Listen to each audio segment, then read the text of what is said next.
Buenas noches a nuestros amigos de la Jornada de Oriente. Los saluda Patricia Méndez. En esta ocasión nos acompaña Denise Barrientos, quien es militante de la agrupación Coatlicue Siempre Viva y también es integrante de la Asamblea de Mujeres Universitarias BUAP. En esta ocasión, pues nuestra invitada nos acompaña para hablar de un tema muy importante, que son las actividades a realizar con motivo del Día Internacional de la Mujer, este próximo 8 de marzo. Creo, Denise, muy importante esta charla que tendremos porque pues Puebla no es ajena a este panorama nacional en donde la violencia hacia las mujeres, no sé qué opinión tengas tú, pero desde mi punto de vista, pues siento que se ha exacerbado.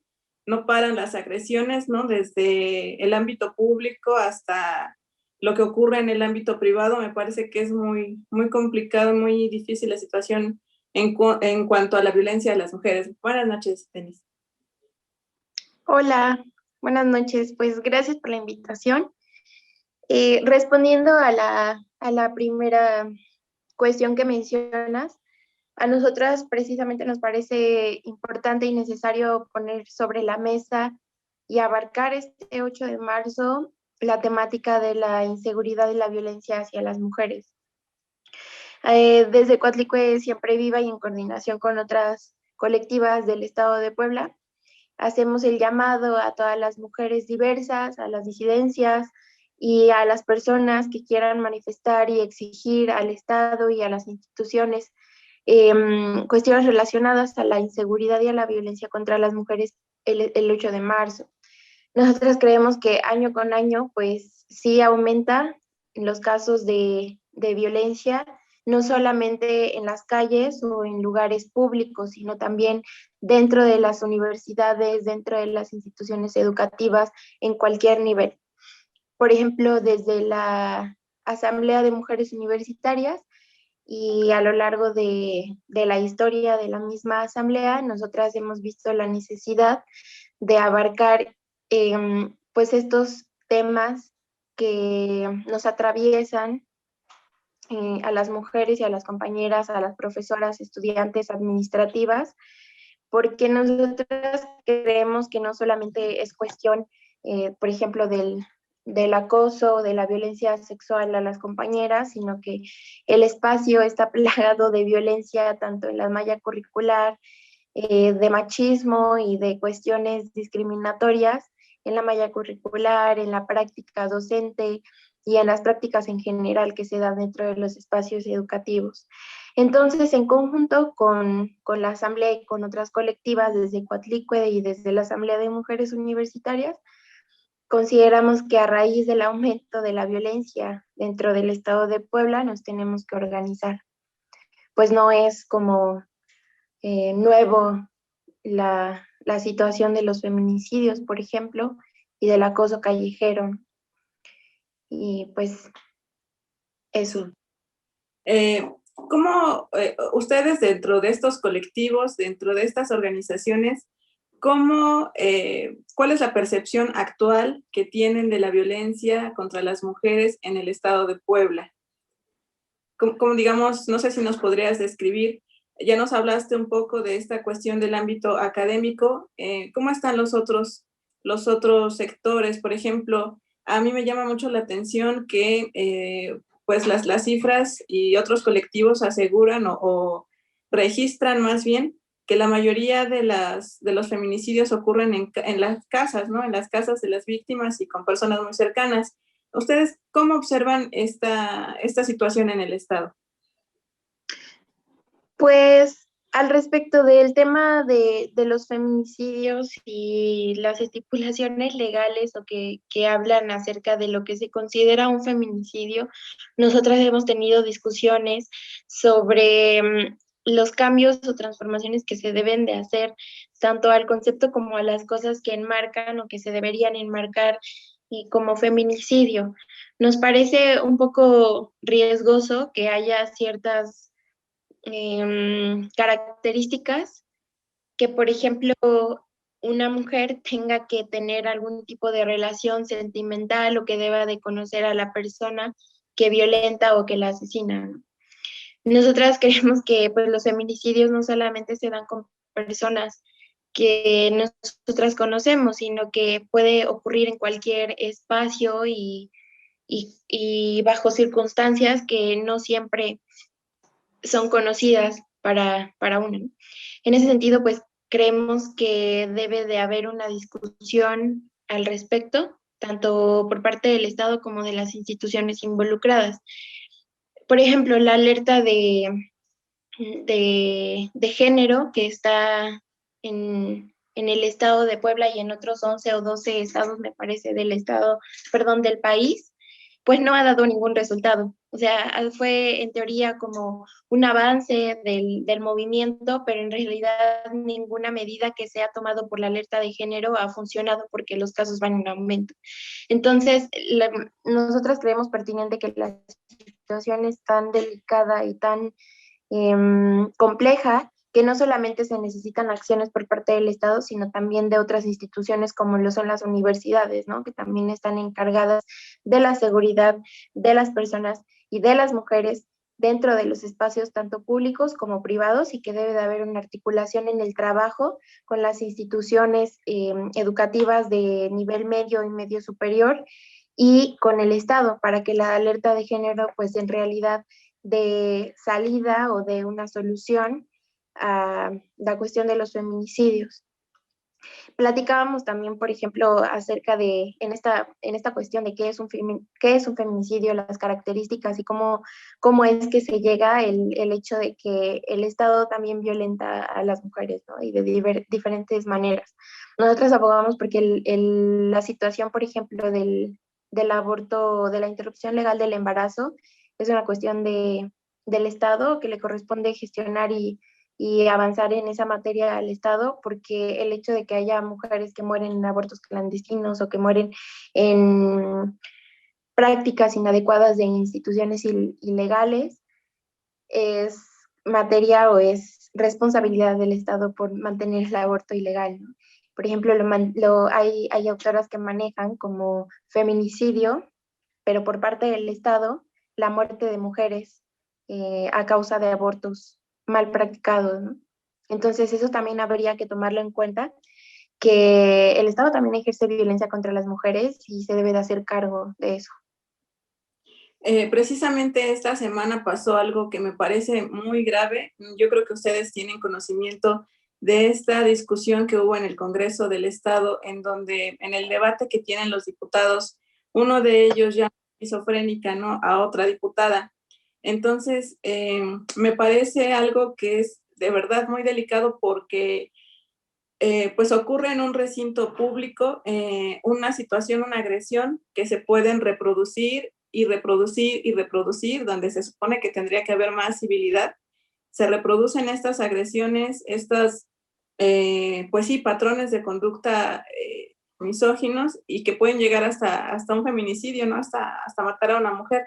Ustedes entonces ven poca acción del Estado, más bien no solamente ven poca acción del Estado, sino que también continúan las agresiones de parte del propio Estado, ¿no?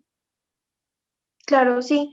Precisamente en esta discusión que se daba en el Pleno, nosotras estábamos en parte impactadas, en parte no, por las aseveraciones y el discurso que venía manejando la persona que agredió a la diputada.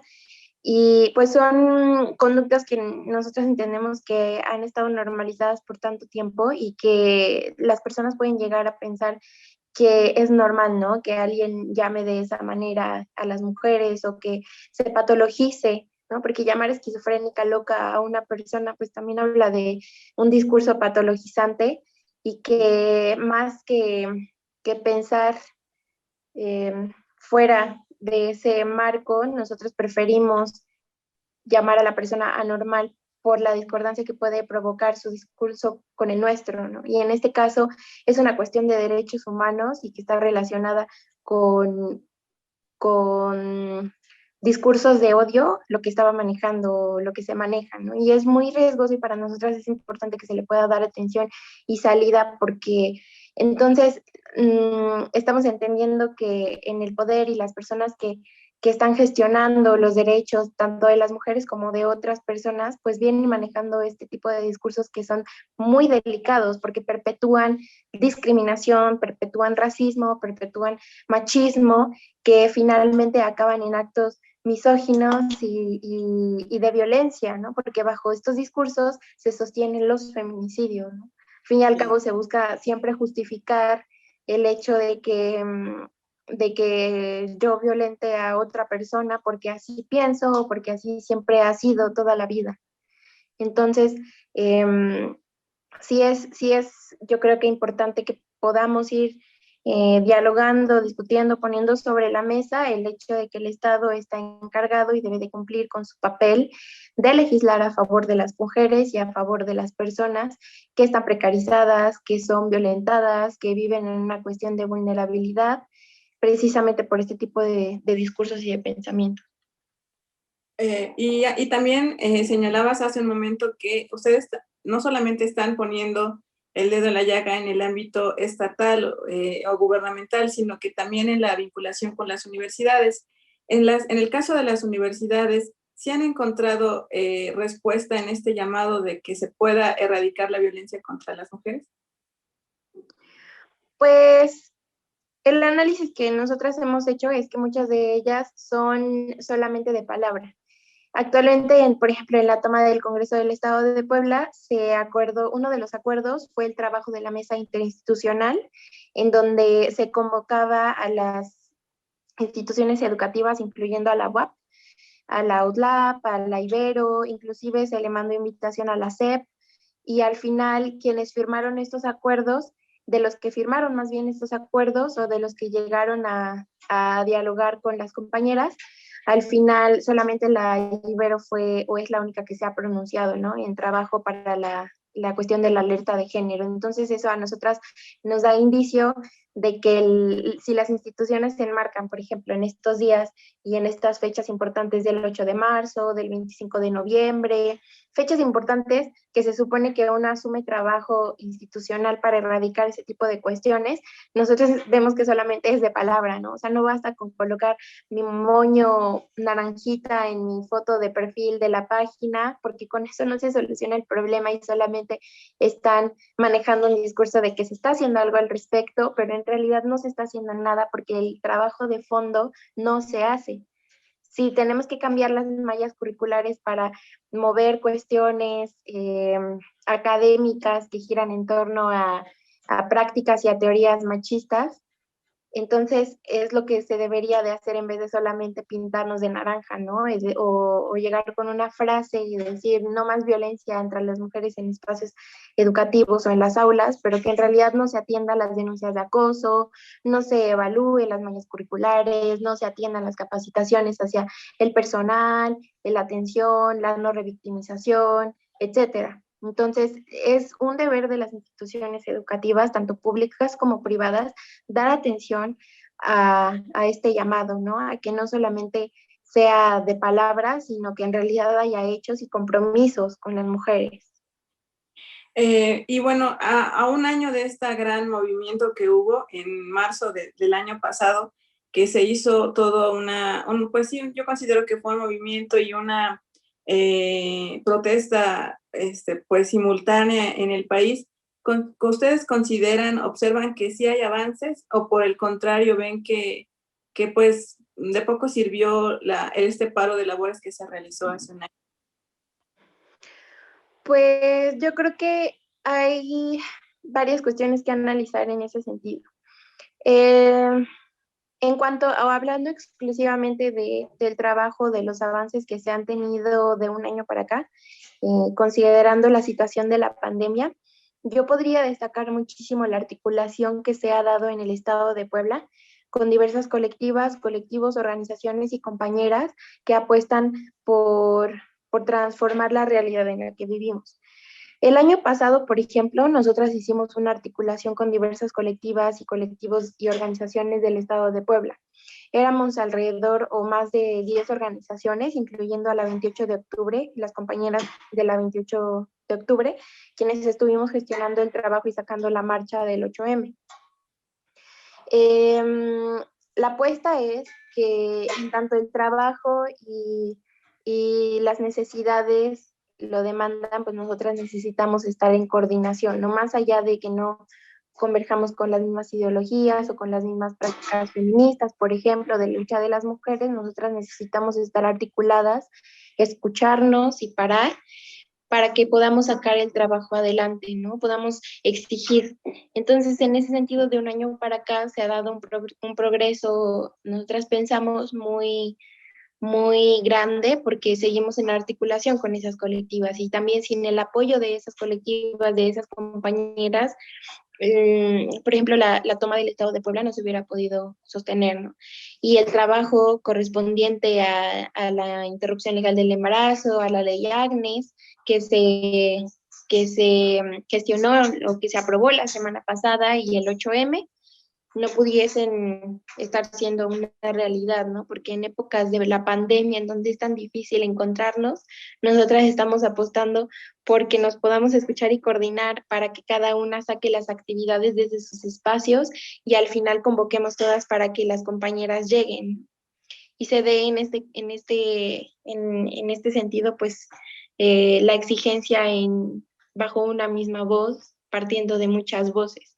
Entonces yo creo que en ese sentido el trabajo ha sido muy satisfactorio, no es lo único y no es hasta donde nosotras podemos parar, pero sí es importante destacar eso, que estamos articuladas dentro del estado de Puebla porque hay compañeras de Zacatlán, hay compañeras de Teciutlán, de Chignahuapan, de Matamoros, de Cholula, incluso hay compañeras de Tlaxcala que están en esta articulación. Y respecto al paro de labores del 8M del año pasado, nosotras no convocamos al paro, entendemos que hubo organizaciones institucionales las que llamaron al paro de labores, me recuerdo que creo que incluso la UAP estuvo en este llamado, y eso pues también hay que entenderlo de diversas formas, ¿no? Hay a veces procesos políticos que se dan que necesitamos analizar críticamente porque necesitamos ver que las instituciones nos estén apropiando de un movimiento genuino. En ese sentido, pues tenemos que eh, agarrar el movimiento y darle la fuerza que necesita, pero a partir de convicciones y de necesidades que surgen del pueblo y de las mujeres, no de las instituciones. Entonces, respecto a ese paro, es la información que nosotras tenemos. Nosotras no habíamos convocado un paro como tal del 9 de marzo, sino del 8 de marzo, y del año pasado, pues es lo que más se rescató al final. O sea, que muchas mujeres pues sí se pararon a reflexionar, y creo que hay que rescatar eso. O sea, que el tema se tocó y que muchas reflexionaron su papel dentro de la sociedad, pero pues también hay que ver quiénes convocan y desde dónde convocan. Entonces, podremos nosotros decir que aún de la convocatoria del 9 de marzo, se avanzó en la acción civil, la articulación de mujeres y de grupos de mujeres, pero por otra parte seguimos viendo pues caso omiso o simulación, ¿no?, de parte de las autoridades. Eso podría ser la evaluación. Sí, sí, precisamente eso. Yo creo que como en tantos movimientos, pues hay que ser muy críticas y muy críticos siempre para poder entender cómo se mueven a veces las cosas y los movimientos, y que al fin y al cabo, si es que se va, por ejemplo, a parar o a convocar desde algún partido político, desde alguna institución a que se detenga el movimiento o haya un paro, no porque el paro, porque esas instituciones llamen, pues está mal, sino el hecho de que realmente hay un trabajo de fondo y una praxis y una reflexión verdadera, ¿no? Yo creo que eso sería lo importante. Okay. Denise, ahora si nos pudieras por favor hablar de las actividades que se planean, por favor, para este lunes. ¿En qué consisten? ¿Cuál es el objetivo? ¿Cómo se están organizando, por favor? Pues, como ya lo mencioné, hay una articulación de mujeres alrededor del estado. Nosotras vimos la oportunidad de gestionar trabajo del 1 al 8 de marzo para que en esos días pudieran haber acciones virtuales y también presenciales. Entonces, las compañeras desde cada espacio virtual están sacando actividades. Por ejemplo, ayer hubo actividad de las compañeras de la Red Abogada de Feministas, que está en la articulación, de las compañeras también de madres feministas que son del estado de Tlaxcala, de la Asamblea de Mujeres. Hoy también hay actividades el día de mañana y hasta el día 8 de marzo, que ya es el día principal para convocar a la marcha. Entonces, hubo 7 días de acción, tanto virtuales como presenciales, de conversatorios, talleres, actividades, cursos, etcétera. Y se planea que el 8 de marzo a las 4:30 de la tarde nos convoquemos para asistir o para empezar la marcha que terminaría en Fiscalía ese mismo día, pues, y el 8 de marzo. Y la cita es en la Comisión de Derechos Humanos.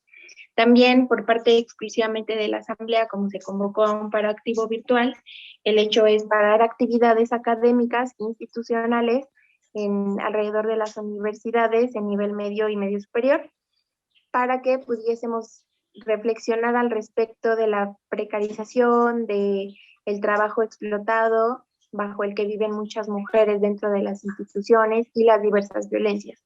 Entonces, nosotras, para abarcar esa temática, estamos creando, o más bien preparando un conversatorio para el día lunes antes de la marcha, ese sería por la mañana, y hablando exclusivamente del paro activo virtual que se convocó. Por la tarde sería la marcha y ese día pues ya sería la culminación de la jornada de 7 días que se dio de actividades. Para mañana lunes, en esta concentración que han realizado, a la que están convocando, ¿cuáles serían las principales exigencias? Pues nosotras estamos trabajando varias temáticas y por la pluralidad que existe de mujeres y de luchas. Una de ellas es la cuestión de los feminicidios y de las cuestiones de las desapariciones, no solo feminicidios, sino también desapariciones. Está el colectivo de Voces de los Desaparecidos. Ellas y ellos están exigiendo el trabajo y el cumplimiento de una ley que ellos están gestionando y aparte que se esclarezcan casos de personas desaparecidas. Y la otra, o bueno, otras son, por ejemplo, en el plano académico y de las universidades, que haya una transformación con perspectiva feminista dentro de las escuelas y dentro de las universidades para que haya tanto capacitaciones como cambio en la malla curricular, como atención a la violencia, a las cuestiones de acoso, y que la educación pues sea popular, feminista, antipatriarcal, anticapitalista, antirracista dentro de las instituciones. Eso es como en resumen lo que las compañeras de colectivas de universitarias es lo que abogan. Y por otra parte, también estamos exigiendo que el Estado se pronuncie a favor de la interrupción legal del embarazo, porque nosotros sabemos que, sobre todo en épocas tan complicadas como lo es la pandemia, necesitamos que el Estado accione en favor de los derechos de las mujeres. Entonces, esa es una de las exigencias más fuertes, que se pueda gestionar y se pueda sacar adelante la ley de interrupción legal del embarazo, se deje de criminalizar a las mujeres y que se atienda la alerta de género en el estado de Puebla. Okay. Pues esperemos que sea buena la convocatoria para el día de mañana, lunes. ¿Alguna reflexión final, Denise, que nos pudieras compartir sobre pues, el tema en el que nos ocupa la situación de las mujeres en el estado de Puebla? Pues yo creo que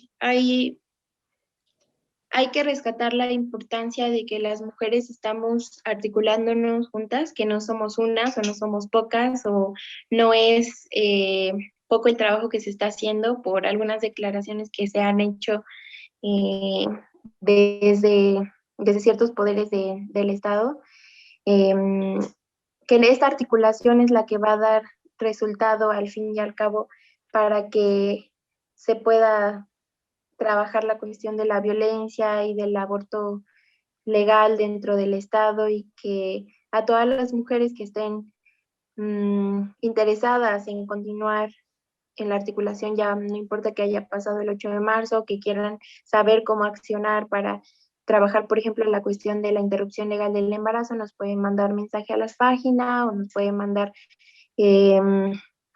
ya sea la de Asamblea de Mujeres Universitarias o la de Coatlicue Siempre Viva o a la Coordinadora Feminista de Puebla, que nace en la toma del Congreso, y pues que el trabajo no para, ¿no? O sea, que esto continúa, que el 8 de marzo se debe de reflexionar y de exigir todo lo que todo el año se viene recordando, y que pues la situación de la pandemia exacerba todavía más estas necesidades. Pues muchas gracias. Le agradecemos a Denise Barrientos su colaboración, su tiempo, esta atención que ha tenido con la audiencia, con los amigos de la Jornada de Oriente. Muchas gracias, Denise, y buenas noches a todos. Gracias a ustedes. Buenas noches.